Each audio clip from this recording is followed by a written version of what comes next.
sur les lieux du tombeau du premier empereur de Chine, qui a donné son nom à la Chine, tout simplement.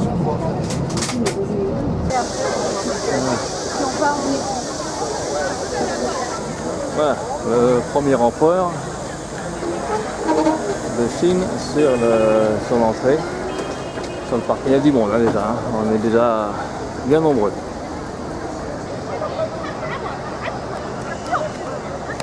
Alors on va visiter le tombeau du premier empereur. Il est là-bas le premier empereur. Alors un peu de monde, on est samedi, il fait très beau. Alors en fin de compte, le premier empereur, c'est celui qui a donné son nom à la Chine, c'est celui qui a réunifié toutes les petites murailles pour en faire la muraille de Chine. Et c'est lui qui a fait donc le tombeau qu'on va voir. Le tombeau n'était pas terminé quand il est mort, hein. Il paraît que c'est le plus grand tombeau du monde, comme tout ce qu'on va voir, c'est le plus grand, le plus beau, le plus machin du monde.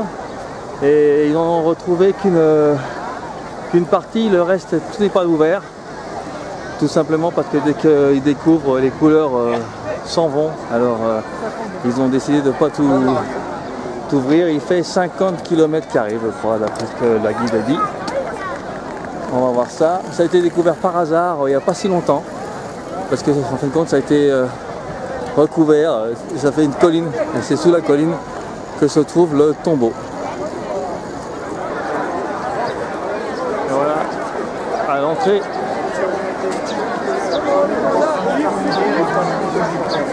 Tout en Roiselle là. Pour l'instant il n'y a pas grand monde, hein. C'est calme. On vient de passer le deuxième checkpoint. Alors ici on rentre, on est contrôlé au scanner et puis après, comme dans tous les sites qu'on a fait, hein, contrôlé au scanner, on passe une fois le billet et après il y a une deuxième contrôle de billet et seulement après on a vraiment accès au site. Donc là on va aller voir, je ne sais pas quoi, la fosse avec les statues ou la fosse avec les chars en bronze. C'est les deux choses qu'on va voir jusqu'à midi, c'est déjà 10h. On est vraiment dans les montagnes. C'est 4 paysans qui creusaient pour avoir de l'eau pour faire un puits, qui sont tombés sur une statue et ils l'ont déclaré et c'est là comme ça qu'ils ont pu découvrir le tombeau du premier empereur de la Chine.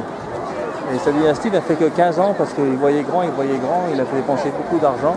Quand son fils est arrivé au pouvoir, il était tellement neuneux qu'il a fait des conneries et les gens se sont révoltés et leur dynastie a disparu. Voilà le premier bâtiment.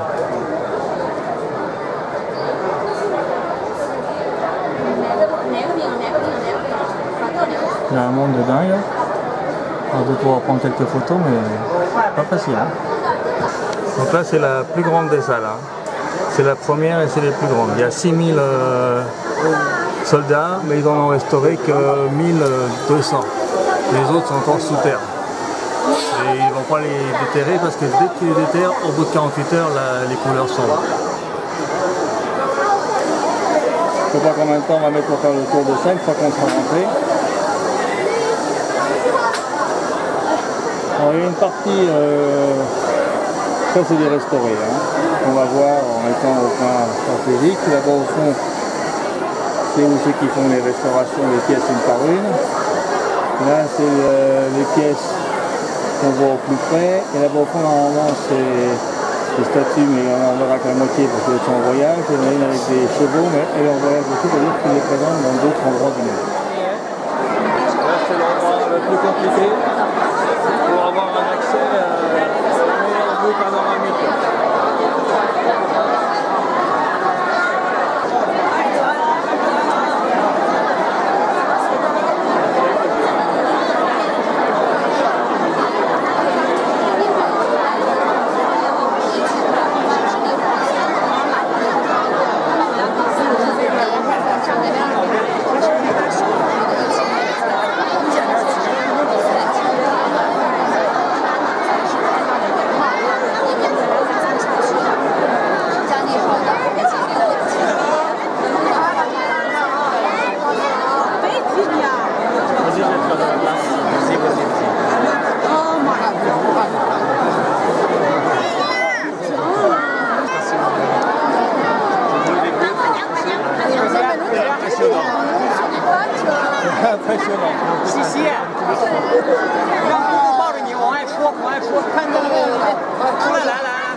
C'est bien d'être grand.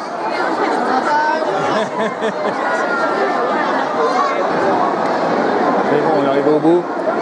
On est pile devant.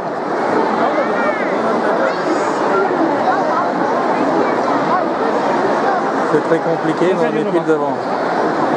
Il y aura moins de monde sur les côtés. On a jusqu'à 11h moins 10 pour traverser tout le parc. Là. Voilà. Devant les statues. Ma petite dame. On va laisser passer les autres touristes. Parce que c'est compliqué. On est très serré, on est très nombreux. On s'est décalé un peu.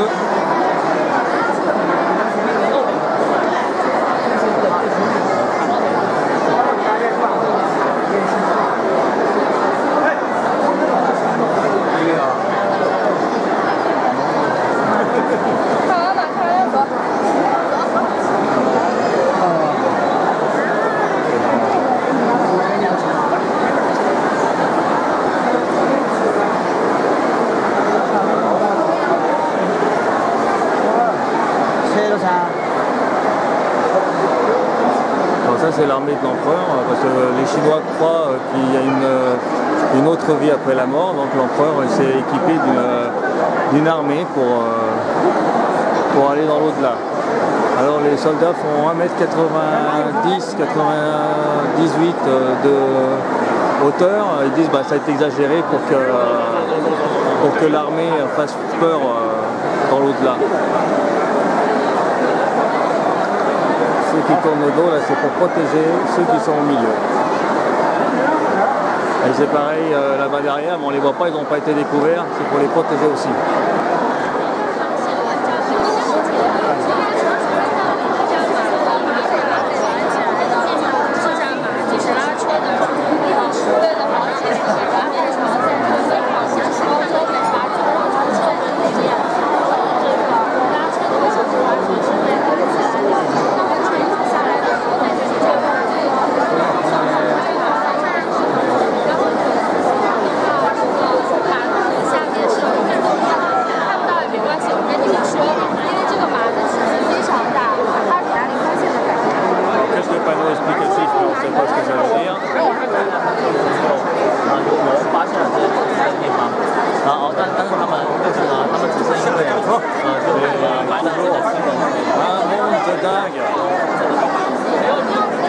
Ils sont plus d'un milliard les Chinois, et c'est leur période de vacances, alors eux aussi ils vont en vacances, eux aussi ils se baladent, eux aussi ils visitent.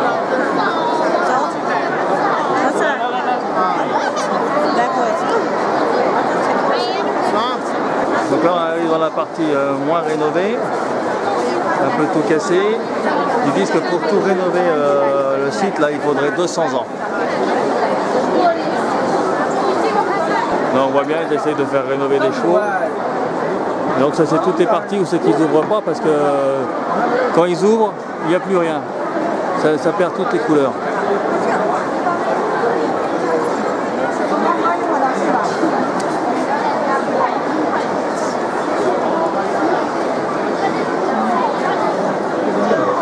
Alors tout cela ils sont exposés à la vue de tous.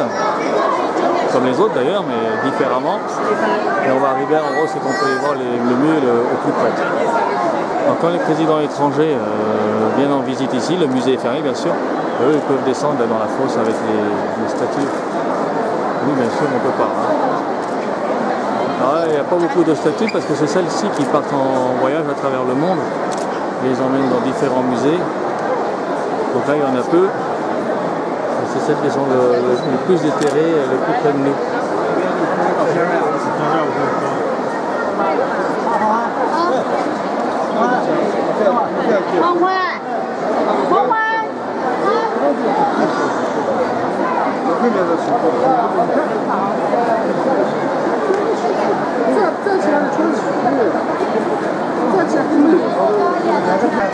Au plus près des soldats, belle vue sur le corps militaire du premier empereur de Chine, classé aujourd'hui 8e merveille du monde d'après la guide, mais le classement des merveilles du monde il a évolué avec le temps.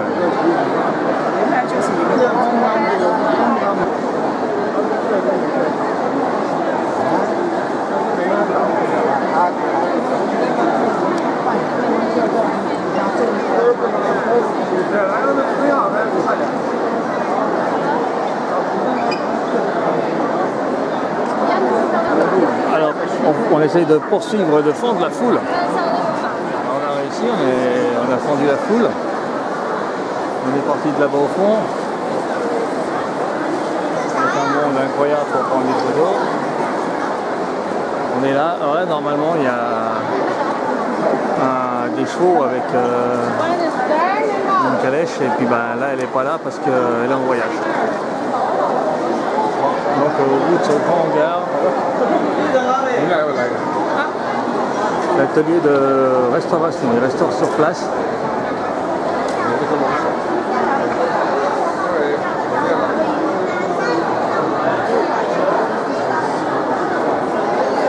Ils disent que chaque soldat est différent, il n'y a pas un jumeau.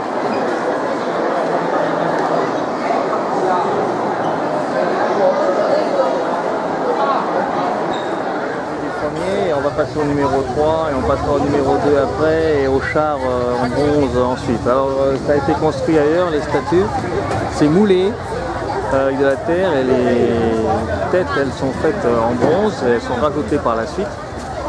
Et elles ont été cassées parce que les paysans qui étaient en colère contre l'empereur, une fois qu'il a été mort, ils ont réussi à trouver l'entrée du mausolée, ils ont piqué les armes, c'est pour ça qu'il n'y a pas d'armes dans les mains des statues, ils ont pris les armes et ils ont cassé les têtes à coup de masse. C'est pour ça que la plupart des statues n'ont pas de tête. Et après ils ont mis le feu, c'est pour ça que ça en a cassé d'autres. Là c'est le numéro 3 qu'on va aller voir. Même dans la boutique de souvenirs, il y a un monde là.